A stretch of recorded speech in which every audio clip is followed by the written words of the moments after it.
Hello guys, welcome to my kitchen channel. आज આપણે બનાવવાના છે સુપર ટેસ્ટી એવા સ્પ્રિંગ રોલ, એકદમ ઉપરથી ક્રિસ્પી, એકદમ યુનિક એવા ક્રિસ્પી સ્પ્રિંગ રોલ એકદમ નાની સાઇઝમાં આપણે બનાવવાના છે। તો ચલો ફટાફટ આપણે રેસીપી સ્ટાર્ટ કરી લઈએ। અને જો તમે અમારી ચેનલ પર નવા હોય તો પ્લીઝ લાઈક એન્ડ સબસ્ક્રાઈબ કરવાનું બિલકુલ પણ ભૂલતા નહીં।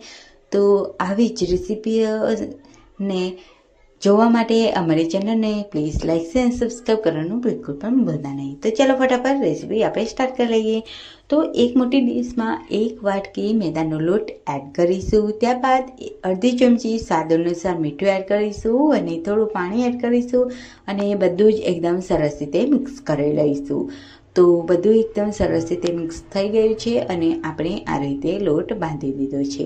હવે તેના નાના નાના લુવાને પાડી લઈશું। તો તમે જોઈ શકો છો કે મેં નાના નાના લુવાને પાડી લીધા છે। હવે આપણે તેમાં કોરો લોટ મેદાનો છેડકી લઈશું, મિક્સ કરી લઈશું। હવે આપણે વેલણ પાટલી લઈ અને આ રીતે આપણે લુવાને આ રીતે રોટલી ટાપ આપણે વણી લેવાની છે। તો મેં પૂરીની સાઇઝમાં મેં વણી લીધી છે બધી જ। તો હવે આપણે બાજુમાં ગેસ ઉપર કઢાઈ મૂકીશું। 1 મોટી ચમચી તેલ એડ કરીશું। ત્યારબાદ મનપસંદ વેજીટેબલ્સ એડ કરીશું। તો મેં કેપ્સિકમ, કોબીજ અને ડુંગળીને એડ કરી છે, મિક્સ કરીશું। તમે ગાજર પણ એડ કરી શકો છો, બીટ પણ એડ કરી શકો છો। મારી પાસે અવેલેબલ ન હતું એટલે મેં એડ નથી કર્યું। હવે ત્યારબાદ તેમાં નાની સ્લાઇસનો ટુકડો આદુનો તેને છીણીને એડ કરીશું। 2 લસણની કળીઓને પણ આપણે છીણીને એડ કરીશું। છીણીને એડ કરવાથી ખૂબ ટેસ્ટી એવું આપણું સ્ટફિંગ બનીને રેડી થાય છે।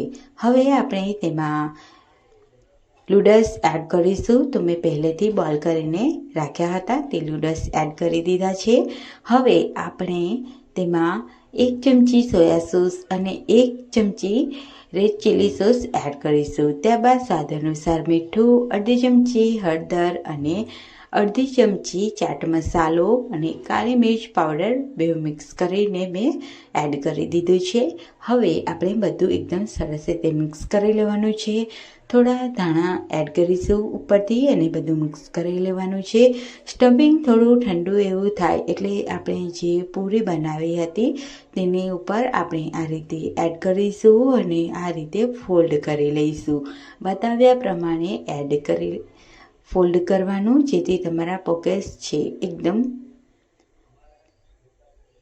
આસાનીથી બનીને રેડી થઈ જશે। તો તમે જોઈ શકો છો આ રીતે તમારે પોકેટ્સને તૈયાર કરી લેવાના છે અને તમે જોઈ શકો છો કે આપણે પોકેટ્સને તૈયાર કરી લીધું છે। તો હવે આપણે આ જ રીતે આપણે બધા પોકેટ્સને તૈયાર કરી લીધા છે। તો નાના નાના સ્પ્રિંગ રોલ ખાવાની ખૂબ મજા પડી જાય એવા। તો હવે આપણે એક મોટા બાઉલમાં મેદો એડ કર્યો છે, તેમાં પાણી એડ કરી અને સ્લરીને તૈયાર કરી લઈશું। હવે જે પોકેટ્સ છે તેને આપણે તેમાં ડીપ કરીશું અને બીજા વાડકામાં આપણે તેને એડ કરીશું। તો મેં જે છે તે આપણે મકાઈને કાતરી લીધી છે તેને આપણે આ રીતે લગાવી લઈશું। બાજુમાં આપણે તેલ ગરમ કરવા મૂકી દીધું છે। તો હવે આપણે તેને ડીપ કરીશું। તો તમે જોઈ શકો છો કે આપણા સ્પ્રિંગ રોલ એકદમ ગોલ્ડન બ્રાઉન થઈ ગયા છે। તો હવે આપણે તેને બીજી સાઈડ ફેરવી લઈશું। આપણે ફેરવવામાં બિલકુલ પણ ઉતાવળ નથી કરવાની અને આ સ્પ્રિંગ રોલને તમે મીડિયમ ટુ લો ફ્લેમ પર જ તમારે તેને તળી લેવાના છે। મીડિયમ ટુ લો ફ્લેમ પર તળવાથી એકદમ ક્રિસ્પી એવા આ સ્પ્રિંગ રોલ બનીને રેડી થાય છે। તો આપણા સ્પ્રિંગ રોલ બનીને રેડી થઈ ગયા છે। તો હવે આપણે સર્વિંગ પ્લેટમાં સર્વ કરી લઈશું અને તેને એન્જોય કરીશું। તો તમે આ સ્પ્રિંગ રોલ તમે બ્રેકફાસ્ટ માટે, બાળકોને નાસ્તા માટે કે તમે ચા સાથે લઈ શકો છો। ખૂબ જ ટેસ્ટી એવા બનીને રેડી થાય છે, એકદમ ક્રિસ્પી એવા। તો હું તમને કટ કરીને પણ બતાવી દઉં તો તમે જોઈ શકો છો કે એકદમ યુનિક આપણા સ્પ્રિંગ રોલ બનીને રેડી થયા છે. તો આવી જ રેસીપી સાથે અને આવા જ વિડીયો સાથે આવતી રેસીપીમાં મળે ત્યાં સુધી બધાને આવજો. Bye bye.